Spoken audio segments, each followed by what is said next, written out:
आप किसी के घर मदद मांगने जाओ और वो व्यक्ति एक बांस का लठ उठाकर आपको मारे तो आपको कैसा लगेगा। बिल्कुल ऐसा ही आज की तारीख में लेबनान को लग रहा है, क्योंकि लेबनान ने भारत के दोस्त इजराइल के खिलाफ भारत से ही मदद मांगी थी। लेबनान के जो राजदूत हैं भारत में, उन्होंने कहा था कि भारत को मदद करनी चाहिए हमारी, और हिजबुल्लाह पर जो अटैक हो रहे हैं उनको रुकवाना चाहिए। इसके लिए इजराइल के प्रधानमंत्री से बात करना चाहिए, क्योंकि पीएम मोदी की नेतन्याहू के साथ बढ़िया बातचीत है। इसी के साथ अमेरिका के साथ भी अच्छे संबंध हैं। तो अब ऐसे में भारत और अमेरिका मिलकर कुछ ना कुछ तो कर ही सकते हैं, जिससे कि लेबनान की मदद हो जाए। लेकिन अब यहाँ पर भारत ने क्या किया, 24 घंटे भी नहीं बीते, एक बांस का बढ़िया तेल में डूबा हुआ लठ उठाया और सीधा दे मारा लेबनान पर। अब वो लठ कैसा मारा है, तो दरअसल भारत ने लेबनान में स्थित एक आतंकी संगठन जो कि बहुत ज्यादा विशालकाय है, और वो कितना बड़ा है तो कहा जाता है कि इसके एफिलिएटेड और अनएफिलिएटेड मेंबर्स की संख्या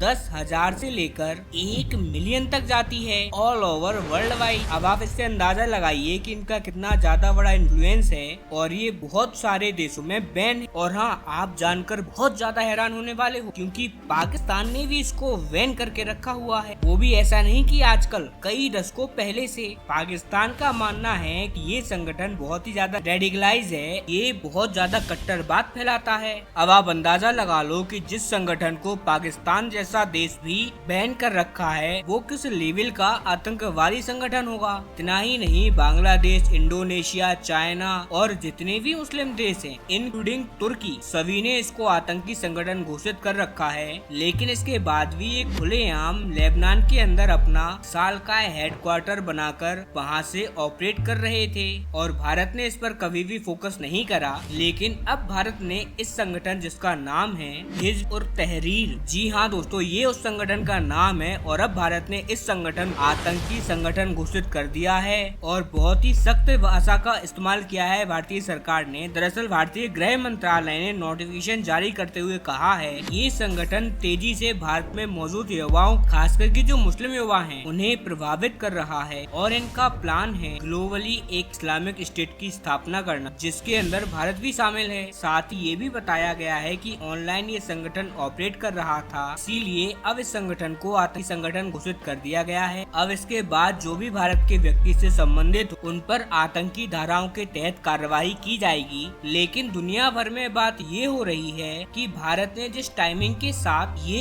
एक्शन लिया है, ये कहीं ना कहीं इम्पोर्टेंट है, और वो इसीलिए क्योंकि लास्ट 10 से 15 सालों से पाकिस्तान, चाइना, यूरोप, रूस, लगभग सभी देशों ने इसे बैन कर रखा हुआ है और टेरर ऑर्गेनाइजेशन घोषित कर रखा है। लेकिन भारत ने ऐसा कभी नहीं किया, और भारत अगर चाहता तो कभी भी कर सकता था। लेकिन जैसे ही लेबनान ने कहा भारत को उसकी मदद करना चाहिए, भारत ने तुरंत ये कार्रवाई कर दी। और इसका मतलब ये है कि भारत ने साफ संदेश दे दिया है कि भारत किसकी साइड में है और हमारा सपोर्ट कहाँ पर है। और इसे देखकर इजराइल खुशियां मना रहा है, उसे लगता है कि ये स्टार्टिंग है। इसके बाद भारत हिजबुल्लाह और हमास, जिन्हें की भारत ने आज तक आतंकी संगठन नहीं माना है, उन्हें भी आतंकी संगठन घोषित कर देगा। एंड अकॉर्डिंग टू मी उनको कर भी देना चाहिए, बिकॉज दोनों संगठनों ने बहुत ही ज्यादा विशालकाय हमले कर दिए हैं इजराइल के ऊपर, इजराइल के आम नागरिकों को नुकसान पहुंचाया। ऐसे में मेरे हिसाब से टाइम आ चुका है कि भारत इनको आतंकी संगठन घोषित कर दे।